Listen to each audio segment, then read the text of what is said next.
2. What is it? Is that recording? Hey, Smooth Cat. This is Sexy Franco. Sexy Franco. Wait. I don't look like the cat from Pee Wee's Playhouse. Oh, yeah. Oh, yeah, Pee Wee. Oh, yeah, Pee Wee. okay. Is it recording or are we just Yes. shit? No. We're... Hi, everybody. Welcome to episode 3, season 2 of Dorian Destinations. I'm Shannon, and this is my husband. Sexy Franco and Thierry. Okay. And we have all sorts of stuff to talk about. Yeah, this episode I'm excited about because, and this is why I'm dressed like this, because I'm trying to seduce you. This is our it's about love. There's a theme about love. There's about romanticism and seduction, and nothing says seduction like an overweight middle-aged man in a bonnet and sunglasses at night, right? I'm not sure where we're going with this, but I don't know. It's probably the scotch. But anyway, so here we go. Are you leaving the glasses on? Yes, I'm going to do this. Okay. I'm going to do this. Okay. All right, so our segment 1 is obviously travel news. So they made out a list, which I will leave on links to in our YouTube channel that you could see all the restaurants, but we kind of want to highlight a few places. They listed out the most romantic restaurants in the United States, and it's not just for dates. So no, I think Valentine's Day is. Ooh, it's what? Like we don't do restaurants, and I just think it's kind of. I don't like Valentine's I think it's super cringe. I hate I don't want a card or anything like that. Yeah. Which is great. I got her an egg poacher one day. Let's not talk about that. Yeah. But we try to celebrate. I think if we're gonna celebrate love, it's not just love. It's not for us. I feel like it's love with my friends, and I always do a Galentine's. Yeah, I'm part of it. I'm part of it. And we always celebrate it with our daughters. So. Word. Yeah, I've never liked Valentine's because it's stupid. It's like, this one day I want to celebrate. Like I have to do that every fucking day. Yeah. Why are you cursing? I'm sorry. It's the scotch. All right. So anyways, some few restaurants I want to kind of touch upon in Florida. There's none in Miami, which I found kind of interesting. But there's one. I don't find Miami like a place where it's... Yeah, but it's semi-romantic. Anyways. So in Tampa, there's Burns Steakhouse. There's Charlie's Steakhouse in Tampa as well. I guess they like steak there. There's in St. Augustine, the a restaurant, and Marco Island, Sal y Pepe. California, another thing that astonished me is that there's no LA, which LA is not really. Why did you pick these states? Just out of curiosity. Demographics of our followers. Got it. Oh, really? Yeah. What do you think of that? Yeah, there's strategy behind all this. Okay. Palm Springs sounds like a place I want to go. Yeah, I think I want to do Palm Springs. Mr. A's in San Diego. Ooh, but San Diego's killing it. It has two places in San Diego. And look, Santa Barbara has Stonehouse and I love Santa Barbara. San Diego Ranch. New York. Only Brooklyn. Look, Brooklyn has the one. River Cafe. I don't even know that place. Yeah, it's in Brooklyn. Yeah, that's what it says here in the notes. And in Texas, which I don't think it's a very romantic place, but Austin is killing it with 2 places. Look, True Lux is a chain, and they're there. Ocean's finest seafood and crab in Austin, Texas. That ain't even close to an ocean. That's crazy. All right. Well, there you go. I'll definitely put the list there, the link to the list, the full list, so you guys can see it. I just want to give you a little bit of info that booking behavior gets intense for Valentine's Day. More than half of Valentine's reservations are booked by February 7th. And a lot of restaurants don't take reservations on Valentine's Day too. It's because it's too overwhelming. Yeah, I just, the thing with this is like the restaurants and Valentine's Day. That's why we don't like going to restaurants. Like same thing with Mother's Day. I'd rather do it on a different day just because it's so chaotic the day of. Yeah, like I just don't want to, I don't want to be out. Like I don't need. Make love to you and watch documentaries of true crime. Like I'd rather celebrate that day on a different day. I'd rather massage your butt and your feet. Okay, this podcast is very strange. Yeah, this is a strange episode. All right, so there you have it. That's story number 1. Number 2. These romantic lists skew toward the higher end. Okay, she doesn't know what she's done. What? Go to story number 2. What? I thought you were like, No, we're done. wow, that was fast. Yeah, I tossed it. Oh, but if you tossed it, I said story number 2, and I tossed it to you. Yeah, you just weren't paying attention to me. This is a good one. When should new couples take their first vacation together? See, this I found very interesting because We did a couple little trips right away. yeah, I think here's the thing: if you can't travel with that person, there's no way you could be in a relationship. I have learned. I love when people are like, I love to do this or I love to travel, and then you're traveling and they're like miserable. You're like, why did you say you like to travel? You don't like to travel. Like you just said that to like make me happy. Like that drives me insane. You kind of narrowed down who you're talking about. Well, I've dated a lot of people that I've traveled Okay, with. I don't want to hear this. But the point is that I think traveling is great with your spouse, but also with your children. I think when you are with those people, right, like on vacation, you get to see the real person, right? There's like who they are, how they interact, and your kids get to see you relaxed and see how you interact with everybody else. And I think that's like a great thing. I think all new couples should do. Yeah. Go away for the weekend, and then you can just be like, oh my god, this person sucks. Wow. Okay. That's it's okay. Yeah. So I think so they did a study and they say about the 4.5 month mark is the perfect time for couples to go on a. So we got together in June. Yeah, but we were like fat like. But in October we went away to yeah, it was 4 months. St. Pete Beach. That was a nice trip. Mm-hmm. We did a lot of stuff there. Do we continue or do I just? No. I think we're good. I think Okay. we so basically 4 months. But you did mention something that I did like, and I read the other day that kids should see. You should travel with your kids because kids are gonna see the best parent in that circumstance because you're not worried about homework. Oh my God. You're not worried about the day-to-day tasks that you do. It's more relaxed. You guys are experiencing things. You're more at ease. And they say that you traveling, with your kids helps them see the real you. I agree. Not necessarily the And parental. it's the same thing with dating somebody, right? Like, Yeah. Because I'm telling you, there's 2 things you have to do when you date someone: have sex and travel. Because again, if they're bad in bed, you don't want to be like, you don't want to be with them, right? 100%. Yeah. If they could take it to Morocco, great. But if they don't know how to like. All right, story 3. All right, story 3. The 10 most romantic winter getaways around the world. Okay, you guys ready for this? It's a quick flash period. Yeah, but like, what do we do? Do you do like, okay, so wait, but here's the thing, like snow globe, cozy snow globe, or do we escape the cold, right? Like, what do you do for the winter? What are you talking about? Like here, like you wrote this. Saying for like winter getaways, right? I have a lot of people that want to see snow and people that want to get away. Oh, for the winter. Yes. Yeah. Well, the list that we're gonna do is. Okay. So the list that we came up with is a little bit of both. Love it. Actually, I'm lying. It's just winter. It's a hot. It's a hot one. I'm sorry. I drank way too much scotch. Maldives, of course, right? You always want to see those beautiful beaches. Yeah, the fuck it, Thailand. That's not how you say it. How do you say it? It's fuck it. No. How do you say it? Like, How do you say that? Phuket. It's not Phuket. It's fuck it. The PH is F. Okay. Cancun, which is something I definitely do not think is sexy at all. Or romantic. Maybe other places I think Dubai could be lesbian Portugal. Lisbon. Sorry, What? Lisbon. Oh my God, you're done drinking. Look, we talked about Morocco and what is it? Essaouira? Yes, that's where we were supposed to go originally with my girls' trip, but we are Xing that. And they call it like a little Greece. It's a little Greece. Like Greece, the country. Oh, I thought you meant like the movie. Okay. All right, so now to segment 2, which is fact or fiction. This is the time you close your laptop. Oh, Okay, I'm afraid what you're gonna. All right, ready? I have no idea what's going on today. Fact or fiction? Fact or fiction?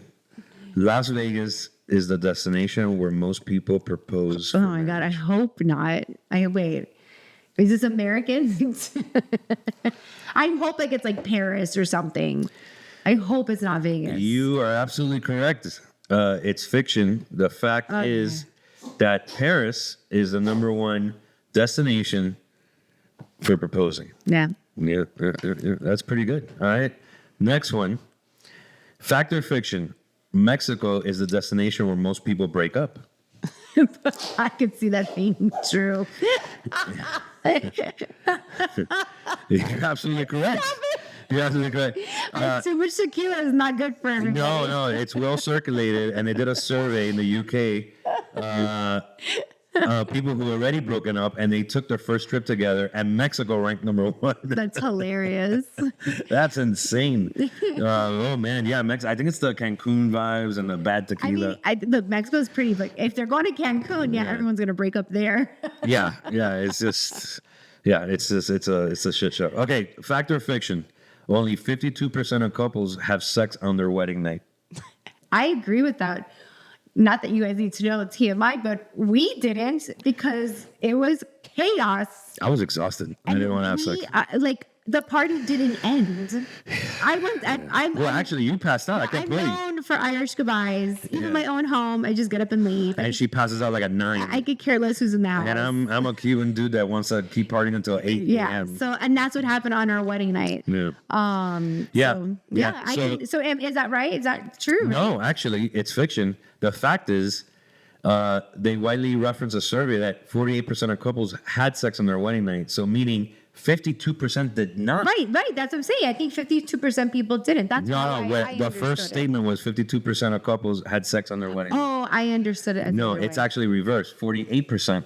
So it's actually worse. Worse, yeah. Yes. And I agree with that because I know how tired we were. No, it's exhausting. Well, actually, I wasn't exhausted. I was exhausted of all the partying I did.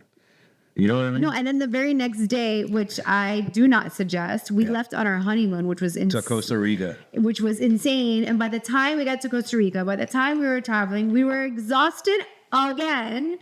So that was like the running. So you know what my wife did the first 3 days of our honeymoon? Sleep. There was no sexy sex. No. I was there watching friggin' Cheers in Spanish. Hola, ¿cómo estamos? Pásame la cerveza. While you were passed out, non-sexy snoring. Anyways, let's go to segment 3. I'm a little depressed. Am I allowed to open my computer? Yes, now you are. It's segment 3, and I think you should try. This is the 5 travel tips of the week. How to make your trips romantic. You guys are getting the theme? All right, come on, babe. Give it to them. Okay. Hack or tip number 1. The 3-stop romance itinerary. Free and cheap. Yes, sir. Really? Stop 1. So stop 1, Old Town Scenic Walk. That's free. And then 1 shared treat, like a dessert, coffee, or street food. And then the stop 3 would be 1 wow view moment, like sunset, rooftop, or waterfront. I have to agree with that because I like that. Yeah, I like that too because it was pretty romantic that when we went to Capri for the first time. I found it romantic. It's like an old town. And then we shared limoncello. Well, actually, I have my own. But we shared it like together. And then we had... Like overlooked it. And we overlooked. And that was like, honestly, it's one of the best moments of my life. I'll never forget that. Yeah. And you were in it. Be proud. Wow, thanks. Yeah. I'm so glad I was in it. Yeah, that's a romantic. All right. So, hack number 2, the split surprise budget. Okay. Surprises are romantic until they're expensive stress. So, basically, each person gets $25 to $50 in a surprise envelope. Must be experience only, so no big gifts, and reveal it during the trip for fresh energy. So that's cute. Yeah, I think that's cute, right? I came up with this list. Just want you to know. Sure, I'm romantica, like you say. Hack 3 or tip 3, book the boring time slot on purpose. So the most romantic versions of places are often the least crowded. So maybe do a museum right at the opening, which we have done that. Dinner at 5:30, the golden hour, right before the rush, right? And then weeknight check-in, better upgrades and calmer vibes. And that is definitely true. When you are traveling, weekdays are usually cheaper Yeah. in the hotel rooms than they are Yes. on the weekends, right? Better. Right. He looks fake, right? Yeah, he looks like AI'd. All right. Yeah. No, I agree with that. I think that's the great thing about like when you travel, like you're not people are working and people are busy during the week, and if you schedule it right, like I love going home to Vicenza because during the day, like it's our city. We walk that city. Yeah. I love it. But just so you know, I'm gonna give you a little travel tip. Hotels could be up to $200 cheaper if you're doing like a $400 a night to $500 a night. Usually during the week, it'll be like $100 to almost to $200 cheaper.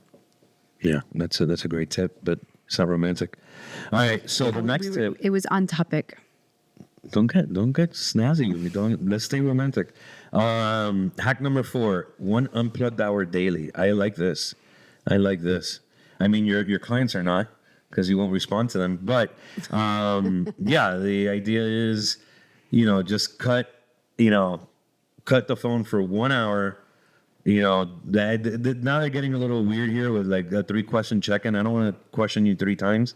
So I think just disconnect for an hour. Yeah. And just do something simple. Wherever you are. Again, going from experience, one of the best moments when we were in Verona and we bought cheese and we just sat down. Oh, it was really nice. It was raining and we were look blind. Let's walk around. I didn't understand. So we were like, oh, let's go into like the little they had like a deli there, and we got pieces of like parm, cheese, all different types of cheeses, and we got like prosciutto, we got ham and stuff. And then we found like a really cool, pretty area, and we just sat down like on the floor. Yeah. We got a bottle of wine. That's right. And it was raining, but we just sat there, and it was just so nice just to be in the city. Can you stop being an idiot? What? What am I doing? Okay, come on. Number right. 5. Romance without the markup. Ooh. So picnic, right? Like what we were just talking about. I know. We do that all the time. Yeah, we do. We do a lot of picnics because we live Because not we're too. broke. No, but it's so nice. Look, DIY spa, drugstore face mask, hotel robe, and play. So cute. The thing is, I think we do this naturally because we really are strapped for cash. So I think we try to do the best that we can. This is cute. Dessert crawl instead of a prefix menu. That's really cute. I like that. Love that. You know what I would like to add, and I think we should give them a shout out. A shout out? Shout out. We have this book that we have it for the family, and we have it for like date night. Yeah. And it's kind of like what this is, right? So you go and you scratch off but before you scratch off what you need to do, it tells you like this is the price range. It could be free. It could be it has like $3 signs or $2 signs. Right. And then it's or like if you're gonna leave the house and it's transportation, or if you could stay at home, and then you scratch off whatever, and you have to do whatever the book says you have to do, and then you gotta take a photograph. Yeah. And we have that, and we've done that. We need to do one of those again. Yeah, we're doing that soon. Yeah. That's a lot of fun. you go to Morocco for your birthday, we could do that for mine. That's great. All right, segment 4. My birthday is like in 2 days. We're not going anywhere, so stop being a big baby. I took you to Morocco. Okay. All right, so segment 4. All right, this is the best of. This is a segment that we highlight the best of something, either a country or anything, cruise, anything. So in this segment, we're going to do the best of Michelin-approved destinations. Okay, this is basically set in 2026. These are the best trips begin at the table, which I agree with. So we're going to list out. You want to start at oh my God, how many did you do? I mean, there's 16. I think we should just list out some of them that kind of popped out. I'm going to be honest with you. Like the first one, I disagree with. Because I don't think Venice has good food. And there's a misconception with Venice. Venice is on lagoons. Their food, especially their fish, is very salty, and it's a lot of sardines and things like that. There are good restaurants, but they're not in anywhere where the main area is. You have to go towards the back, which we have a few of our favorite restaurants. But yeah, like they're more known for like little tapas and crackers and little fish and things like that. So I don't agree with that. Yeah, either. I mean, there are a couple of good restaurants, but I just don't think Venice is. Listen, in Italy, the culinary belt is the way to go. And that's not even on here. And it's not even on there, which I'm a little disappointed. But why don't you say the second one? Because that one looks like looks weird. So, where we talking about Czech, like the Like, Czech Republic? what's another one that pops out at you here? Amalfi Coast? Which we've eaten in Nero, we've eaten in Positano, we've eaten in Sorrento. Same thing, a lot of fish. It was good. A lot of risotto, a lot of fish risotto, a lot of octopus. Oh my God. I think my kids could have turned into an octopus with all the octopus that we were eating on the coast there. But it was good. Yeah. Look, Cappadocia, Turkey. Cappadocia. That's what I meant. Is on there. Very cool. Yeah. But it's so pretty. Yeah. This is a Route 66. That's crazy. Yeah, but we ate at a couple places like in Flagstaff, right? And stuff. A lot of barbecue stuff. Yeah. It was good. Yeah, I just, I get it. It's Michelin-approved destinations, but I guess they're also including the destination, right? It's not just the food. So it's the food and the destination. Boston. That's why. I mean, Boston. I'm dying to get to Boston. Yeah. To see a little Red Sox action. I'll probably go for a guy's trip on that one. Okay. I would invite you. Quebec. Look, Quebec and Vancouver. Canada's killing it, dude. They are killing it. Yeah. Well, there you have it. I'll put the link of the full list. Vetter is completely about himself today. That's our cat. Licking his paw. Segment 5, travel hot topic. Okay. I did this hot topic for you, babe. So airplane seat etiquette. Before we start this segment, I just want to give you context of what we experienced. We basically were coming home from I don't know where, Morocco. We were, but we had a layover in Paris. So we were flying Paris, Miami. And then we had, so basically, it's a long flight. It's a long flight. And I'm really thoughtful about this because I always think I fly a lot. And the flight had already been in the air, probably maybe roughly an hour. And I decided that I was going to recline my seat. And so I didn't even do it all the way. I would just wanted to get comfortable so I could watch a movie. I wanted to stay awake. So I reclined it back a little bit. And in the midst of all of it, me and my daughter were together. I kind of put my head, I actually dozed off. And a woman came and smacked me in the back of my head, like through the thing. And I jumped up. At first, I thought it was my daughter. I didn't realize it was the person behind me. And she says, "You need to move your chair up." And I was like, "Oh, I'm sorry." So I did. I was a little confused. I dozed off. I wasn't expecting. And of course, when the food comes, I'm gonna bring the chair up. So I put it up and he's like, "Why did you put the chair up?" And I said, "I don't know. I really didn't even know what was happening." And so my daughter gets very nervous whenever we've had like little altercations and we're flying and I know she's not the best flyer. So I didn't want to stress her out. So I thought about it for a couple seconds and then I turned around and I said, "Okay, I'm so sorry. I will be putting my chair back now." She goes, No, you're not." And so I started to laugh because I was in shock. I get very nervous when I get first of all, I don't mind being confronted because I am confrontational, but when it happens to me like this, like very like deadpan, like she just wasn't like, I thought she was joking at first. It was just so odd. And I was like, "But I have a right to put my chair back." And then she's like, "But I don't want it back. You're in my space and I don't like that you're in my space. Therefore, you are not allowed to move your chair." So this one is now on on 10. He's losing and he's yelling at her. I'm trying to calm her down. And I'm like, "Relax." My chair at this point had already gone back. And I had let her know that I was going to be putting it back. And then the flight attendant came over because she's hearing everyone arguing. And the lady literally hit my chair and like shoved it up. So I went flying forward. Now my kid is super nervous. She's like, "Mom, don't put the chair back." And the flight attendant's like, "She could put her chair back." And she's like, "I don't want her chair back. She's not allowed to put her chair back." And she goes, "She paid for the seat. She's allowed to put her chair back. And when it's time for food, she'll put the chair back up." Yeah, because I think people think it's a negotiation. It's not a negotiation. if the seat could go back and you paid money to sit in there, And I'm going to be sitting in it for 10 hours. Nah, bro. 10 hours. It's not like a 2-hour flight. It's a 10-hour flight. So he keeps yelling. The flight attendant's yelling at this lady. The lady keeps pushing on my chair.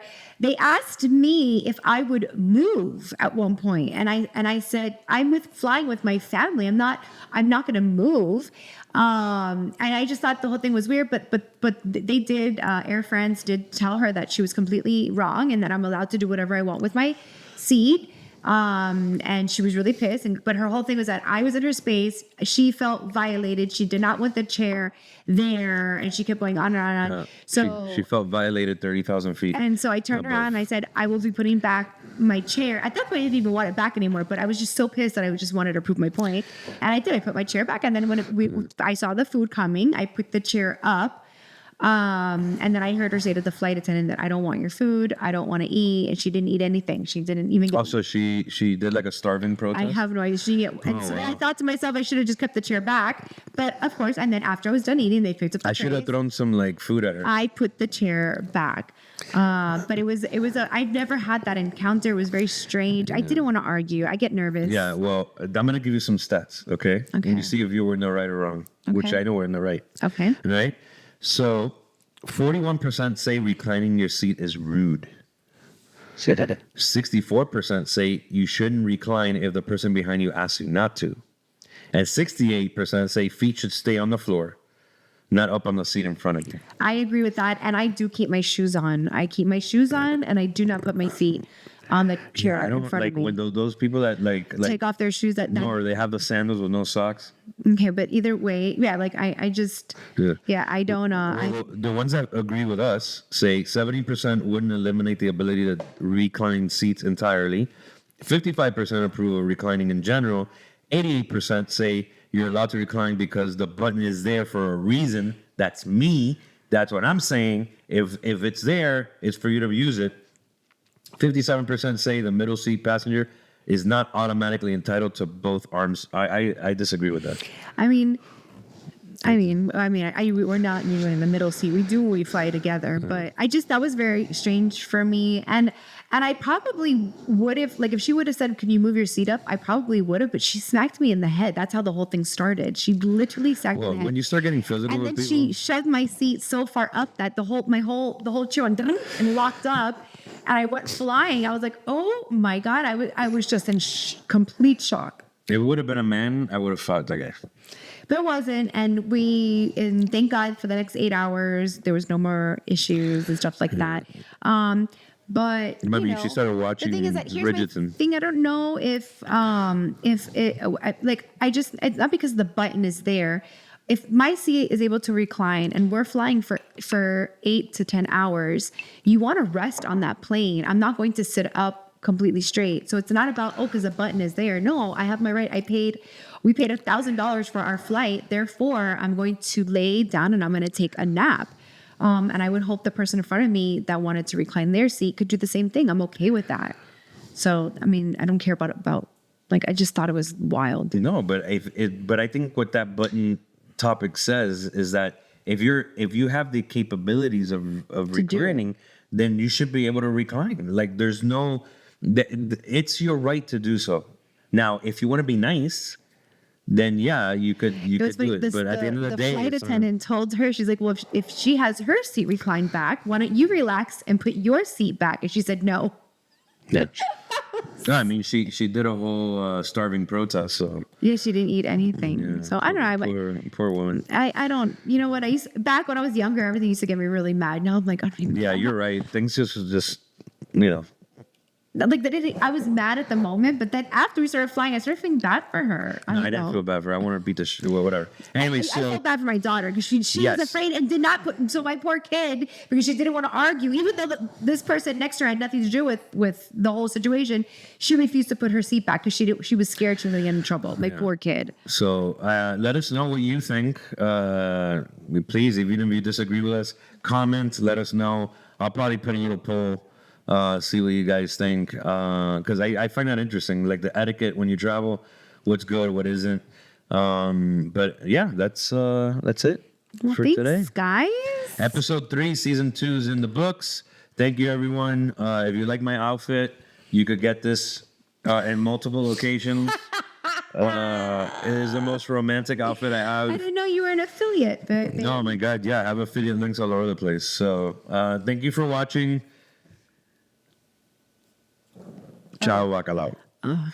Can That's- we do something different for Okay, let's. Oh, el buque. No? Yeah, but I feel like that's with me and my girls. Wait, I was there when that happened. Right, I get it. But like, Oh, so now it's just you and your girl. Whatever. Ciao, bacalao. bye guys. Recline bears. Oh.